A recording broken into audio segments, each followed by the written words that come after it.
Tales for Nightmare Night by the writer. Read for you by Dark Fish Monster. Chapter 2. Theme Party. It was well after dark.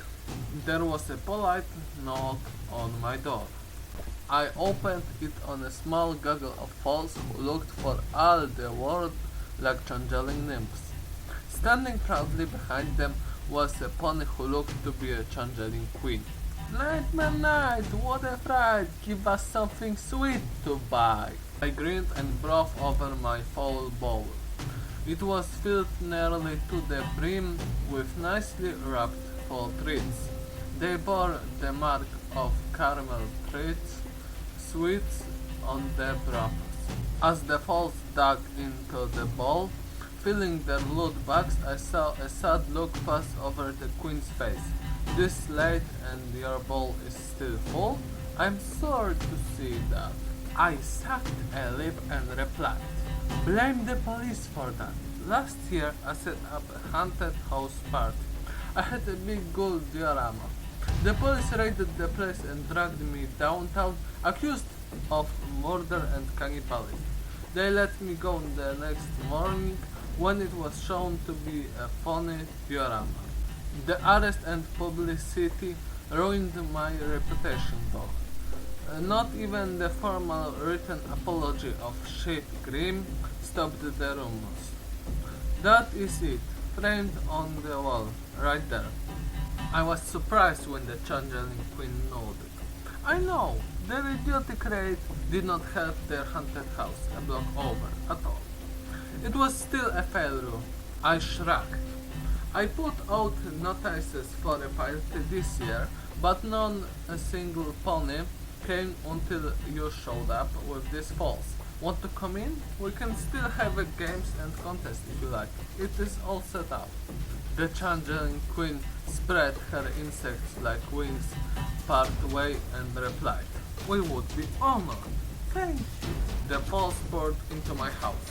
The queen followed more sedately, but with an appearance of real happiness. We had the apple ducking going full blast, and a number of the falls were delightfully throwing sticker balls at the target. I had racked up prizes for that, and even had some pies on the table ready to serve up. There was another knocking at the door, hard banging accompanied by a loud demand of "Open up! We are police!" Standing next to the closed door, I called back, do you have a warrant? We don't need one. Changeling were seen entering this house. I whistled a few bars of the funeral march. Yes, actually, you do need a warrant to even be on or near this property. After last year's debacle, Judge Colcart issued a formal protective order requiring police to have a warrant for any intrusion onto this property. You know it too. You are the same pair that messed up so badly last year. As for changeling for Nightmare Night, are you out of what passes for minds? Have you ever heard of costumes, game parties? How many falls have you arrested so far? Did you confiscate their candies? Like last year when you, according to formal investigation, stole mine intended as part of my haunted Paul's party. With a growl of rage, they kicked in the door, just in time to be lit by multiple flashes.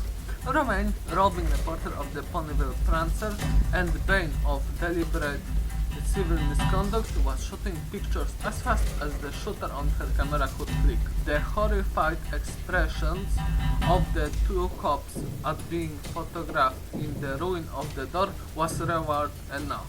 They ran like rabbits. I turned to Romaine and said, thank you, Chrysalis, it was perfect. With a sort of rippling effect, the changeling queen stood there, chuckling happily. You are welcome. That made this a really memorable Nightmare Night. Her nymphs played happily late into the night.